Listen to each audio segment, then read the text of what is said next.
पिछले लेक्चर में हमने पढ़ा था कि important item relating to not for profit organisation. तो इसमें फर्स्ट पॉइंट था लाइक मेंबरशिप फीस। कुछ व्यक्ति वार्षिक चंदा देने की बजाय एक मुश्त राशि देकर संस्था के आजीवन सदस्य बन जाते हैं, जो कि आजीवन सदस्य कहलाते हैं, मतलब लाइफ मेंबर्स बन जाते हैं वो, जो कि आजीवन सदस्यता शुल्क कहलाता है।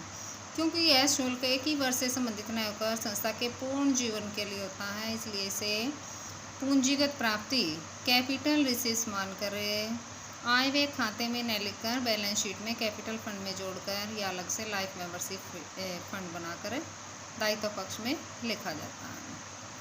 यह सेकंड पॉइंट था एंडोमेंट फंड। यह एक ऐसा कोष है जो किसी उपहार के कारण उत्पन्न होता है तथा जिसकी आय किसी विशेष उद्देश्य के लिए ही प्रयोग की जाती है, क्योंकि ये संस्था की स्थायी आय है।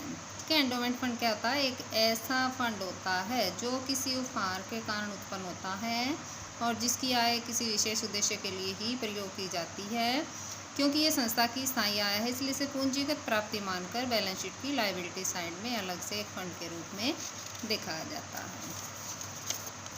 थर्ड पॉइंट, वसीयतनामे से प्राप्त राशि लीजेसी। वसीयतनामे से प्राप्त राशि गैर लाभकारी संस्थाओं में वसीयतनामे से प्राप्त राशि दान की तरह ही होती है, क्योंकि ये नियमित आय नहीं होती, इसलिए इसे बैलेंस शीट की लायबिलिटी साइड में दिखाया जाएगा। उसके बाद फोर्थ पॉइंट था सब्सक्रिप्शन। तो सब्सक्रिप्शन क्या होता है? चंदा।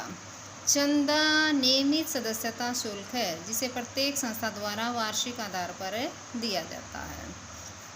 इससे प्राप्त समस्त राशि आय व्यय खाते में चालू वर्ष से संबंधित होती है ये, क्योंकि इसको आय व्यय खाते में लिखा जाता है इनकम साइड में। ठीक है। चंदा क्या होता है कि जो सदस्य होते हैं संस्था के, वो नियमित रूप से कुछ शुल्क देते हैं जिसको सब्सक्रिप्शन बोलते हैं। उसके बाद है ये 3 पॉइंट हो गए थे, चौथा हो गया सब्सक्रिप्शन। फिफ्थ पॉइंट है डोनेशन। तो डोनेशन क्या होता है? किसी व्यक्ति, फर्म, संस्था, कंपनी आदि से भेंट के रूप में प्राप्त राशि को दान कहते हैं। इसे आय व्यय खाते में दिखाया जाएगा या बैलेंस शीट में, ये दान की प्रकृति पर निर्भर करता है। ठीक है। कोई भी जो नॉट फॉर प्रॉफिट ऑर्गेनाइजेशन होते हैं या चैरिटेबल ट्रस्ट या सोसाइटी के रूप में बनाई जाती हैं, इसलिए जो फर्म, संस्थाएं, कंपनी आदि होती हैं वो गिफ्ट के रूप में इनको दान देती रहती हैं समय समय पर। तो इसको बैलेंस शीट में दिखाया जाएगा या इनकम और एक्सपेंडिचर अकाउंट में। दान की प्रकृति पर निर्भर करता है। तो दान जो 2 प्रकार का होता है, विशेष दान और सामान्य दान। फर्स्ट है विशेष या स्पेशल डोनेशन। जब दान किसी विशेष उद्देश्य, जैसे डोनेशन फॉर बिल्डिंग के लिए, डोनेशन फॉर पैविलियन बनाने के लिए आदि के लिए प्राप्त होता है, तो उसी उद्देश्य के लिए इसका प्रयोग किया जाता है, इसलिए इसे पूंजीगत प्राप्ति मानकर बैलेंस शीट की लायबिलिटी में लिखा जाएगा। दूसरा आता है सामान्य दान। तो यदि दान दिया जाता है, कोई भी व्यक्ति, संस्था या कंपनी दान देती है लेकिन उसके लिए कोई विशेष उद्देश्य नहीं होता, तो ये सामान्य दान कहलाता है। और यदि ये राशि बड़ी हो तो इसे पूंजीगत माना जाता है, क्योंकि बड़ी राशि के दान जो बार बार प्राप्त नहीं आते, इसलिए इसको पूंजीगत माना जाता है और बैलेंस शीट में दायित्व पक्ष में इसको दिखाया जाता है। ये दान, क्योंकि ऐसे जो बड़े बड़े दान हैं वो प्रतिवर्ष मिलने की संभावना नहीं होती, और यदि ये छोटी राशि में प्राप्त होता है तो इसे आयगत मानकर आय व्यय खाते के क्रेडिट पक्ष में दिखाया जाना चाहिए। ठीक है। उसके बाद है एंट्रेंस फीस और एडमिशन फीस। तो जो नए सदस्य संस्था में आते हैं, नए सदस्यों के आने पर संस्था को प्राप्त होने वाली जो फीस है वो एंट्रेंस फीस या एडमिशन फीस कहलाती है, क्योंकि प्रतिवर्ष नए सदस्य आते रहते हैं, इसलिए ये नियमित आय बन जाती है। इसे इनकम और एक्सपेंडिचर की क्रेडिट साइड में दिखाया जाएगा। ठीक है। जो नियमित प्राप्त होने वाली आय है उसको कहाँ दिखाया जाता है? नियमित प्राप्त होने वाली आय को इनकम और एक्सपेंडिचर अकाउंट की क्रेडिट साइड में, और जो नियमित रूप से प्राप्त नहीं होती उसको बैलेंस शीट की लायबिलिटी साइड में दिखाया जाता है। तो जो एंट्रेंस फीस है, जो एडमिशन फीस है, ये जो है नियमित प्राप्त होती है, क्योंकि जो नए नए सदस्य हैं वो बार बार आते रहते हैं, इसलिए ये इसको क्रेडिट साइड में दिखाया जाता है। ठीक है, कई बार क्वेश्चन में हमें दे दिया जाता है कि जो एंट्रेंस फीस है उसका 25% कैपिटलाइज किया जाए या 50% कैपिटलाइज किया जाए। तो जितना कैपिटलाइज किया जाता है उसको बैलेंस शीट में दिखाया जाता है और बाकी को इसमें इनकम और एक्सपेंडिचर की क्रेडिट साइड में दिखाया जाता है। और अगर कुछ नहीं कर रखा होता तो भी इसको इसी में दिखाया जाता है, इनकम और एक्सपेंडिचर की क्रेडिट साइड में। फिर है सेल ऑफ एन एसेट। इसे इनकम एंड एक्सपेंडिचर अकाउंट में नहीं दिखाया जाता, परंतु इससे होने वाले लाभ या हानि को लाभ को क्रेडिट साइड में और हानि को डेबिट साइड में दिखाया जाता है। जैसे कि मान लो एक फर्नीचर खरीदा है, 6,000 रुपये का बेचा है, सेल ऑफ एन एसेट है, तो 6,000 रुपये का फर्नीचर बेचा, 10,000 रुपये में बेचा है। तो जो फर्नीचर कितना गया, 6,000 रुपये। उस 6,000 रुपये को तो क्या करेंगे, बैलेंस शीट की एसेट साइड में फर्नीचर में से लेस करेंगे। लेकिन जो 6,000 का फर्नीचर उसमें 10,000 में बेचा, तो जो 4,000 रुपये प्रॉफिट हुआ उस प्रॉफिट को हमें इनकम और एक्सपेंडिचर की क्रेडिट साइड में, क्योंकि क्रेडिट साइड में इनकम दिखाया जाता है, वहाँ पे 4,000 रुपये दिखाए जाएंगे। फिर है व्यवसायिक शुल्क का भुगतान, होनेरेरियम। संस्था के कर्मचारी के अतिरिक्त अन्य व्यक्ति को दिया जाने वाला पारिश्रमिक होनेरियम कहलाता है। जो संस्था के वेतन, जो स्थायी कर्मचारी या अस्थायी कर्मचारी होते हैं, जो संस्था के कर्मचारी होते हैं, उनको छोड़कर अगर संस्था कभी कभी बाहर से व्यक्ति को आमंत्रित करके उससे भाषण वगैरह दिलवाती है या फिर कोई काम करवाती है, तो उसको दिया जाने वाला जो पारिश्रमिक है वो होनेरेरियम कहलाता है, व्यवसायिक शुल्क कहलाता है। क्योंकि ये वेतन की तरह ही होता है, इसलिए इसको इनकम और एक्सपेंडिचर की डेबिट साइड में लिखा जाता है। उसके बाद है sale of old newspaper and sports material. तो जो न्यूज़पेपर्स हैं और जो स्पोर्ट्स मटेरियल है वो पुराना होकर के उसको संस्था प्राय बेचती रहती है, तो इस तरह की जो इनकम है वो नियमित रूप से प्राय प्राप्त होती रहती है, इसलिए उसको इनकम और एक्सपेंडिचर अकाउंट की क्रेडिट साइड में लिखा जाता है। Aid from government and other institutions. तो यदि संस्था को सरकार से या अन्य संस्थाओं से ग्रांट मिलती है तो उसे इनकम और एक्सपेंडिचर अकाउंट की क्रेडिट साइड में लिखा जाता है। परंतु अगर ग्रांट किसी विशेष उद्देश्य के लिए प्राप्त होती है तो इस तरह की एड को बैलेंस शीट की लायबिलिटी में दिखाया जाएगा। ठीक है, ये हो गया ऐसे आइटम जिनको इसमें नॉट फॉर प्रॉफिट ऑर्गेनाइजेशन में जिनका यूज होता है। उसके बाद है सामान्य कोष और विशेष कोष, general fund and special fund है।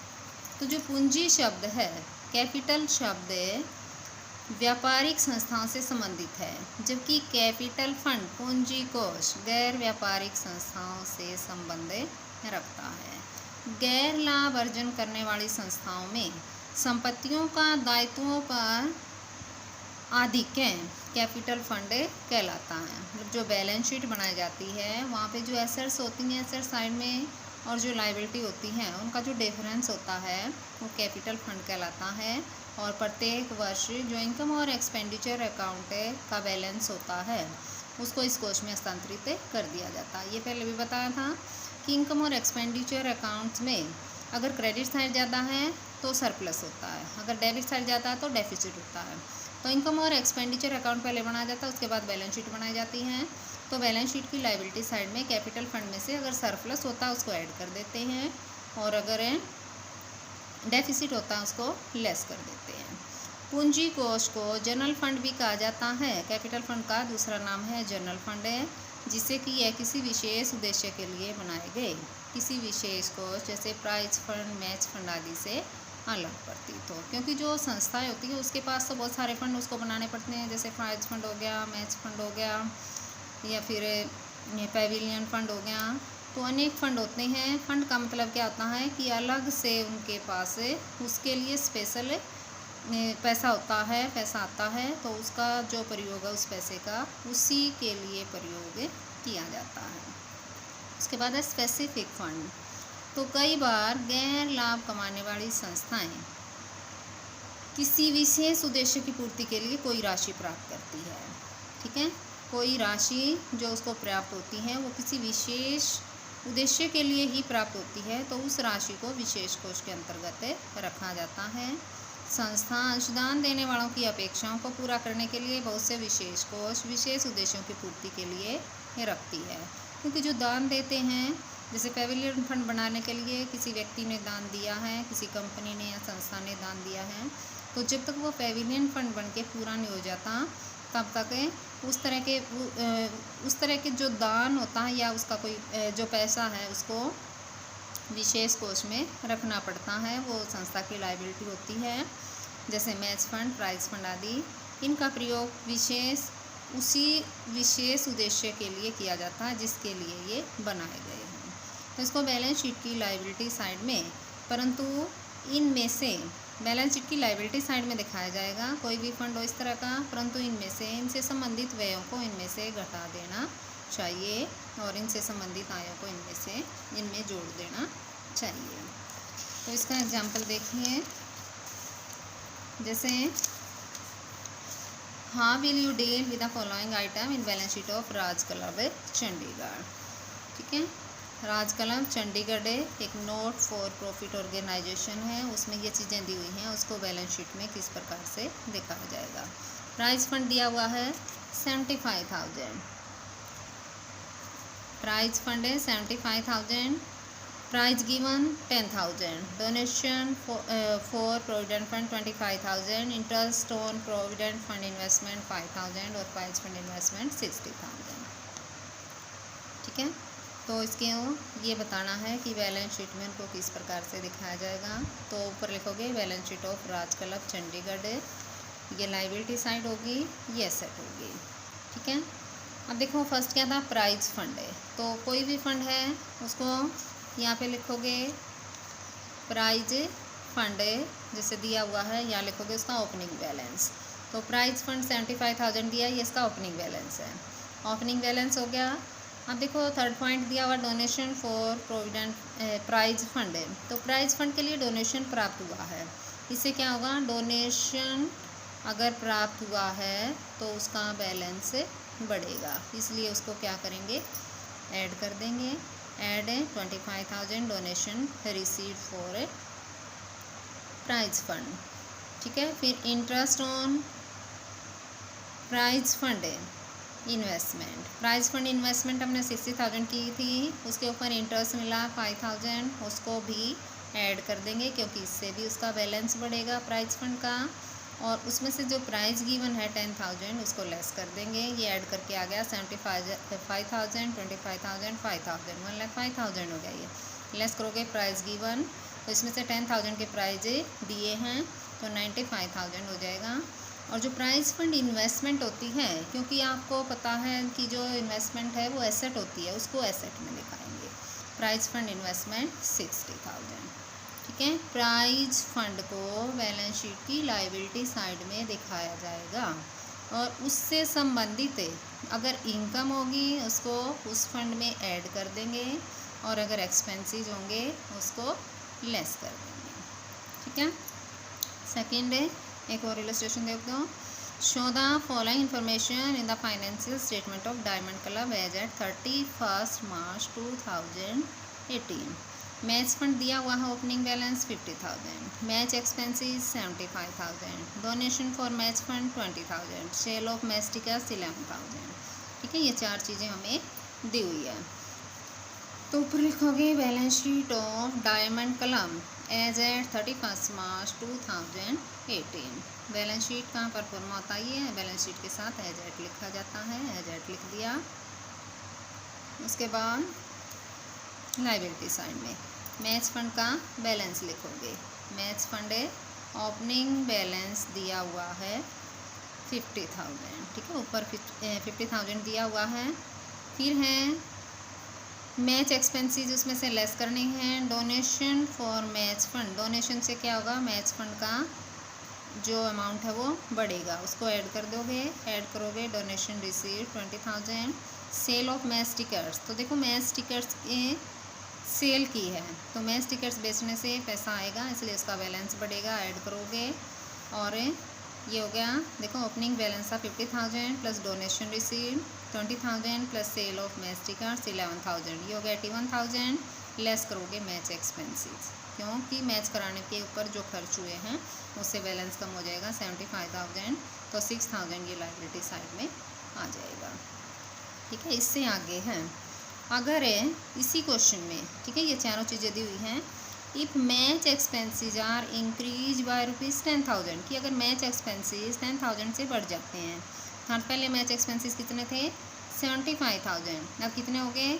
10,000 से बढ़ जाएंगे 85,000।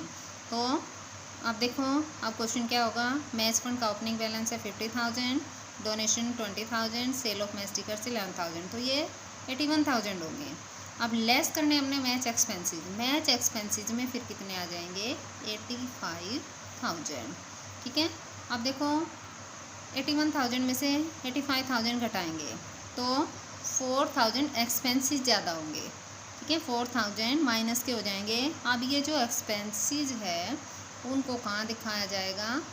ये दिखाया जाएगा इसमें इनकम और एक्सपेंडिचर की डेबिट साइड में, क्योंकि जो खर्चे होते हैं उनको डेबिट साइड में दिखाया जाता है, इसलिए डेबिट साइड में दिखाएंगे टू इनकम एंड एक्सपेंडिचर की डेबिट साइड में 2 मैच एक्सपेंसेस 4,000। ठीक है, आया समझ में? उसके बाद आगे हैं चंदा। तो चंदा क्या था? सब्सक्रिप्शन। तो सब्सक्रिप्शन बताया था कि जो सदस्य होते हैं वो सब्सक्रिप्शन देते रहते हैं, चंदा देते रहते हैं उसी संस्था को, जिस संस्था से वो संबंधित होते हैं, उसी के सदस्य जो दान देते हैं उसको चंदा बोलते हैं, दानी चंदा बोलते हैं, सब्सक्रिप्शन जो देते हैं। अब देखो, चंदे से संबंधित कुछ एडजस्टमेंट होती हैं, वो कौन कौन सी होती हैं? फर्स्ट है subscription outstanding at the end of the current year. तो अगर आउटस्टैंडिंग सब्सक्रिप्शन है, ये पहले भी बताया था, सब्सक्रिप्शन को कहाँ दिखाया जाता है? इनकम एंड एक्सपेंडिचर अकाउंट में। इनकम और एक्सपेंडिचर अकाउंट की क्रेडिट साइड में इसको दिखाया जाता है, क्योंकि ये एक इनकम होती है। और कौन सी इनकम होती है? रेवेन्यू। ठीक है, आयगत प्राप्ति, बार बार होने वाली। तो जो केवल इनकम और एक्सपेंडिचर अकाउंट में करंट ईयर से संबंधित खर्चे और इनकम ही दिखाए जाते हैं। तो अगर subscription outstanding at the end of the current year, at end of the current year का मतलब इस साल की, करंट ईयर है जैसे हमारा 31 मार्च 2019 है, तो 2019 की अगर सब्सक्रिप्शन दी हुई है, आउटस्टैंडिंग का मतलब बकाया, तो इस साल की बकाया है वो, इसलिए इसको इनकम और एक्सपेंडिचर अकाउंट में जो सब्सक्रिप्शन दी होगी उसमें हमें ऐड करते हैं, क्योंकि ये इस साल की करंट ईयर की इनकम है, इसलिए इसको कहाँ दिखाया जाएगा? सब्सक्रिप्शन में ऐड करते हैं। और क्लोजिंग बैलेंस शीट में इसको एसेट में दिखाया जाएगा, क्योंकि आउटस्टैंडिंग सब्सक्रिप्शन का मतलब है कि ये सब्सक्रिप्शन अभी आउटस्टैंडिंग है, बकाया है, प्राप्त होनी है, तो इसलिए उसको करंट ईयर की ही बैलेंस शीट में एसेट साइड में दिखाया जाएगा। सेकेंड है subscription outstanding at the beginning of the year. Beginning of the year का मतलब है जैसे हमारा साल 31 मार्च 2019 है, तो ये शुरू कब होगा? 1 अप्रैल 2018 से 31 मार्च 2019। तो अगर साल के शुरू में ही आउटस्टैंडिंग सब्सक्रिप्शन है, इसका मतलब वो पिछले साल की है। ठीक है, इसे पिछले वर्ष का आदत चंदा भी कह सकते हैं। यह इस वर्ष प्राप्त हो गया है, इसे इस वर्ष चंदों में से घटा दिया जाएगा। ठीक है, इस साल के जो चंदे हैं उसमें से उसको लेस किया जाएगा, क्योंकि ये इस वर्ष की आय नहीं है, और उसको दूसरी बार कहाँ दिखाया जाएगा? ओपनिंग बैलेंस शीट में एसेट साइड में दिखाया जाएगा। Subscription outstanding at the end of the current year को क्या किया जाएगा? ऐड किया जाएगा, और इनकम और एक्सपेंडिचर अकाउंट में सब्सक्रिप्शन में ऐड करते हैं, और beginning of the year outstanding subscription को क्या करेंगे? लेस करेंगे। थर्ड है subscription received in advance at the end of the year for next year. अगर सब्सक्रिप्शन एडवांस में प्राप्त हो रही है, इस साल एडवांस में प्राप्त हो रही है, लेकिन वो अगले साल की है, जैसे 2019 ये 31 मार्च 2019 साल है, तो अगले साल की 2020 की ये प्राप्त हो रही है, तो ये अगले वर्ष की आय है जो इस वर्ष प्राप्त हो गई है, इसे सब्सक्रिप्शन में से लेस कर देते हैं, क्योंकि हमें सब्सक्रिप्शन केवल करंट ईयर की लेनी है और इसको क्लोजिंग बैलेंस शीट में लायबिलिटी साइड में लिखते हैं। क्योंकि ये 2020 की सब्सक्रिप्शन है, एडवांस में हमारे पास आई हुई है, तो जब तक ये सब्सक्रिप्शन हमारे पास है ये लायबिलिटी है, इसलिए क्लोजिंग बैलेंस शीट की लायबिलिटी साइड में इसको लिखते हैं। Subscription received in advance in previous year for current year. अगर सब्सक्रिप्शन 2018 में प्राप्त हो गई है, मतलब प्रीवियस ईयर में प्राप्त हुई है, करंट ईयर की होगी वो, ठीक है, फॉर करंट ईयर। जैसे 2019 की जो सब्सक्रिप्शन है वो 2018 में एडवांस प्राप्त हो गई थी, पिछले साल 31 मार्च 2018 से पहले एडवांस में प्राप्त हो गई थी। तो क्योंकि ये इसे करंट ईयर की सब्सक्रिप्शन है, ये इसे आय व्यय खाते में चंदों में जोड़ देते हैं, क्योंकि यह इस वर्ष की आय है और इसे ओपनिंग बैलेंस शीट में लायबिलिटी साइड में लिखा जाता है। क्योंकि जो पिछले साल की जो बैलेंस शीट है, ओपनिंग बैलेंस शीट जो होती है वो पिछले साल की बैलेंस शीट होती है, तो पिछले साल के वो लायबिलिटी थी, इसलिए इसको ओपनिंग बैलेंस शीट में लायबिलिटी में लिखा जाएगा। तो देखो एग्जाम्पल सब्सक्रिप्शन का, जैसे subscription receive during the year 50,000, इस साल जो सब्सक्रिप्शन दी हुई है वो 50,000 दी हुई है। सेकेंड है subscription outstanding at the end of the year 10,000, subscription outstanding at the beginning of the year 5,000, subscription received in advance related to next year 3,000, subscription received in advance in previous year for current year 6,000। ठीक है, ये 5 चीज़ें हमें दी होंगी। अब हमें ये बताना है कि सब्सक्रिप्शन को इनकम और एक्सपेंडिचर अकाउंट में किस प्रकार से दिखाया जाएगा। तो इनकम और एक्सपेंडिचर अकाउंट में कितनी सब्सक्रिप्शन दिखाई जाएगी। तो सबसे पहले हमें subscription receive during the year, ये दी हुई है subscription receive during the year 50,000, ये स्टार्टिंग में हमें दी हुई है subscription receive during the year 50,000। ये 50,000 ही वो अमाउंट है जिसमें हमें इन चीज़ों को प्लस माइनस करके दिखाना है। तो प्लस करोगे outstanding subscription at the end of the year 10,000, इस साल की आउटस्टैंडिंग सब्सक्रिप्शन 10,000 उसको क्या करोगे, ऐड करना है। फिर उसके बाद subscription outstanding at the beginning of the year. तो आउटस्टैंडिंग देखो करंट ईयर वाली को तो ऐड करते हैं, पिछले साल वाली को लेस करते हैं, उसको लेस कर दोगे 5,000 को। उसके बाद subscription received in advance related to next year, ये अगले साल से संबंधित हैं, 3,000 एडवांस में आए हुए हैं, उसको क्या करना, हमें लेस करना है, क्योंकि ये अगले साल से संबंधित है, 3,000 को लेस करना है। Subscription received in advance in previous year for current year, तो ये पिछले साल एडवांस में आई हुई थी और ये करंट ईयर की है, इसलिए इसको क्या करेंगे, ऐड करोगे। ठीक है, तो subscription will shown in income and expenditure account, subscription received during the year 50,000 plus करोगे outstanding subscription at the end of the year 10,000 plus subscription received in advance in previous 6,000, less करोगे outstanding subscription at the beginning of the year 5,000, less करोगे subscription received in advance next year 3,000। तो ये 50,000, 10,000, 6,000, ये हो गया 66 में से 8,000 less करें, ये आ गया 58,000। तो इस 58,000 को इसमें इनकम और एक्सपेंडिचर अकाउंट की क्रेडिट साइड में दिखाया जाएगा। ठीक है, ये हो गया। अब जो तुम्हारा क्वेश्चन आता है वो इसमें से इस चैप्टर में से 5 नंबर का क्वेश्चन आता है, एक 1 नंबर का और एक 4 नंबर का। उस 4 नंबर में क्या आता है, छोटा सा इनकम और एक्सपेंडिचर अकाउंट ही दिखाया जाएगा, क्योंकि बुक में तो बहुत लेंथी क्वेश्चन दिए हुए हैं, लेकिन 4 नंबर का आता है क्योंकि क्वेश्चन, तो वो इनकम और एक्सपेंडिचर अकाउंट बनाना आएगा। और इनकम और एक्सपेंडिचर अकाउंट में अब जो तुम्हें ये सारी चीज़ें लिखवाई हैं कि किस चीज़ को कहाँ दिखाया जाएगा, उसके बारे में ही ये क्वेश्चन आएगा। ठीक है, आज के लिए इतना बहुत।